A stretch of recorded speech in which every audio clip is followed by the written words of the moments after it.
Hey guys, this is video number 3 in the chord theory series, where we are going to focus on the use of Roman numerals in music, how these symbols work, what they really mean, and how they convey some really important, valuable information about chords and harmony, which you can then use in the songwriting process. Now, if you've seen the first couple of videos of this series, you've seen that we're looking at chords, but we're not just going through the motions and playing these chords like robots in a mechanical way to just press our fingers in the right spot and do what we're told, because that would get boring really fast. You are not a robot, you are a human, and so we're embracing that humanity to really get at the underlying principles and patterns that are at play here, why these notes and intervals sound good together, to really understand why they work, because in order to really create good art, you need to understand how these things work. You're not a computer, you're not a robot, you're not relying on some computer program to put this stuff together for you. You want to understand, and that's what we're doing, is we're looking at these patterns to really understand them. And to do this, to really look at these patterns, we're using color, a special pattern of colors that reveals the underlying beauty and simplicity of these chords, of these harmonies in a key. And to recap what we looked at in the previous video, using the key of C, for example, when you really get right down to it, the chords in a key stem from the major scale of that key. And by starting on each scale degree, each interval in this pattern, and then combining every other note, we can create 7 triads, 7 chords, which in our example of the key of C are C major, D minor, E minor, F major, G major, A minor, and B diminished before returning to the C major chord again.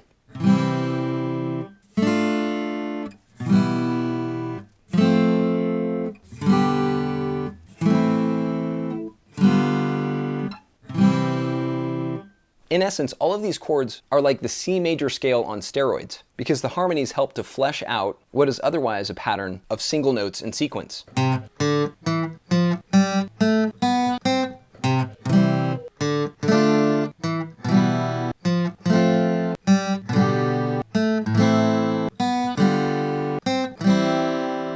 And in this video, The Secret of Tertian Triads, I explain how each of these chords is built from intervals of a third, meaning an interval of a major third and or a minor third. 3 of the chords start with a major third, and these are the major chords, C major, F major, and G major. Then these 3 chords start with a minor third, and so they're minor triads, minor harmonies, D minor, E minor, and A minor.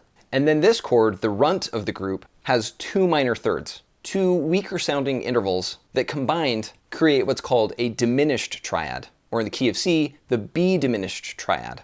And what all of this shows is that the chords that result from these tertian intervals are both shaped by and named after the intervals used to construct them. The major third and minor third intervals influence both the sound and name of each chord. And in this way, these terms, major, minor, and diminished, give us a useful vocabulary to describe what we're talking about, what we're hearing. So when you're jamming with friends, for example, and someone says, let's play a pattern of C major, A minor, F major, and G major, you'll know what they're talking about. And with practice, you'll even learn to anticipate how all of it will sound in your head based on this vocabulary alone, which is wonderful. But there's an even better way to label the chords in a key, and that is using a set of symbols called Roman numerals. Now, you've seen these numerals, right? These old funky numbers from the Roman Empire way back in the day. And while they're typically not used at all now, except for maybe on old grandfather clocks, or on, say, the cornerstone of a building where they say, you know, this building was erected in 1463 and it's in these crazy letter numbers from the Roman Empire. Or maybe you've seen them in movie credits where it talks about the copyright. It shows the copyright in the credits and it says, this movie was produced in the year of our Lord, 1943, something like that. That's basically where you see Roman numerals outside of music. In music, you still see them and it seems like, man, why are we doing that? Because they seem so old. They're actually really powerful. Though they're basically obsolete now in everyday life, replaced by the standard Arabic numerals, which to our modern brains makes more sense than I, V, and X to communicate the same numbers, the same information. These old Roman characters are still very useful in music because they give us another set of symbols to work with. Not to label the individual notes, that is, since we use letters to represent those, and not to mark the separate scale degrees, which are shown using modern numbers instead, the Arabic numerals of 1, 2, 3, 4, 5, 6, 7. But to designate all of the different chords in a key like this. And the way they work is simple. Because the root, or first note, of each triad is built on a separate scale degree, the value of each numeral corresponds with the number of its respective root, or bass note. So for example, the C major chord is labeled I since it's based on scale degree 1. I, in Roman numerals, means 1.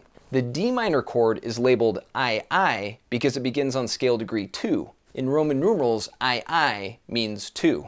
The E minor chord is labeled III, which means 3, while the F major chord is IV, which means 4, and so on. So each triad adopts the same value as the scale degree of its root, and as a result, the numerals communicate essentially the same information as the numbers. But the reason these numerals are handy, why they add extra value beyond just using scale degrees, is because they really do provide some additional insight into harmony, which helps when it comes to writing songs. You see, the general terms of major, minor, and diminished are descriptive, which is great, and they help to convey the essential structure and sound of each triad so you can quickly distinguish one from the next without trouble. But what these labels don't communicate, as the Roman numerals do, is how these chords relate to one another within the context of a key, which is critical as well because this context is what informs the way you actually use chords in music. To see what I mean, just look at the difference between scale degrees and notes. While the letters are useful for naming each pitch, the numbers are what really signify the position and role of each interval in a key. And the same is true for chords. While the qualitative terms help to describe each triad, the numerals are what really convey the position of each harmony in relation to the others, which is the most useful info of all. So the general chord labels are to the letter names for notes what the specific chord numerals are to the numbers for each scale degree. And as a result, the Roman numerals for chords essentially work in the same way as the Arabic numbers for intervals. Both numeric sets highlight the context of their elements, which in turn gives meaning to each of those elements in the group. In fact, the parallel isn't just close, it's perfect, because every triad inherits the essential role of its root, of its bass note. For example, just as you know there's a special bond between intervals 1, 4, and 5 in a key, the same connections are reflected in chords 1, 4, and 5 as well. And it's the same for all of the other intervals and their related harmonies. In every way, the numbers and numerals are synonymous, like mirror images that illustrate the link between their respective patterns. And what this link shows us is really cool because it provides some insight into the parallel nature of scale degrees and chords. And in essence, how we can use chords like scale degrees, how we can rearrange chords like we do the notes in a melody to create really cool chord progressions. Or we can also see how notes and chords align so we can play certain chords to flesh out the notes in a melody, since there's a relationship between certain scale degrees, certain notes in a given key, and their respective chords. And in other videos, we're going to explore that in way more detail. But the point here is that Roman numerals and Arabic numbers are virtually the same. And I say virtually because they're not exactly the same. They are almost identical, but not exactly equal, because there's actually an important difference between them, which is obvious at a glance. I mean, just by looking at these two sets of symbols, you can tell that they're not perfectly alike. While the Arabic numbers are shown using the standard number markings of today, the Roman numerals are written using a strange system of letter numbers instead, which is definitely unique.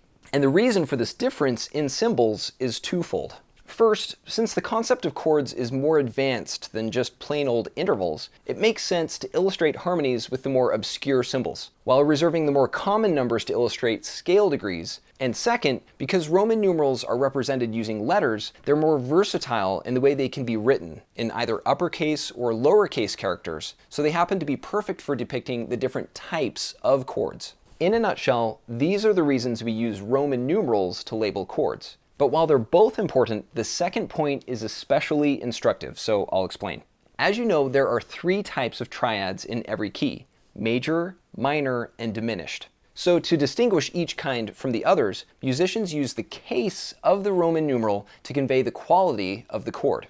An uppercase numeral is used to depict the major chords, 1, 4, and 5, since these triads have a strong, stable sound. Capital letters imply strength. Get it? And then a lowercase numeral is used to represent the minor chords, 2, 3, and 6, since these triads have a weak and relatively unstable sound. In this case, smaller letters imply weakness. And then a lowercase numeral with an extra little O symbol is used to label the diminished chord of a key, or the 7 diminished, to distinguish this even weaker triad from the regular minor chords. In this way, Roman numerals pack an extra punch, because not only do they clarify how each chord fits within the overall context of a key, but they also clarify how each chord is constructed. So in other words, these symbols convey properties of both quantity and quality.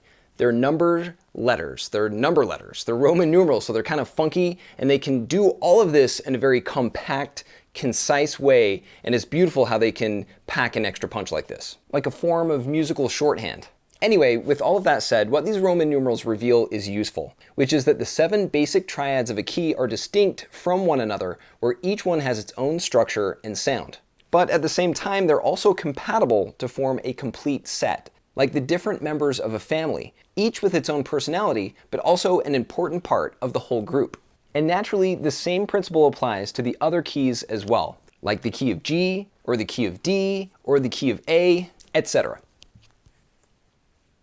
Now in my full course, Theory for Songwriting, I go into way more detail into how all of these patterns appear in all 12 keys, how they function, and to really get a feel for how they look and sound in all 12 keys. But here, in this series, now that you understand how to construct chords using tertian intervals, playing every other note in a given major scale of a key, and you know how to label those chords using descriptive terms like major, minor, and diminished, or also using the more powerful symbols of Roman numerals, and you understand how they work. In the next video of this series, we're going to look at how to actually play these patterns on the guitar. And not only are we going to look at the theory, but we're going to hear the music and make this an applied science. So thank you for watching, and I will catch you in the next video.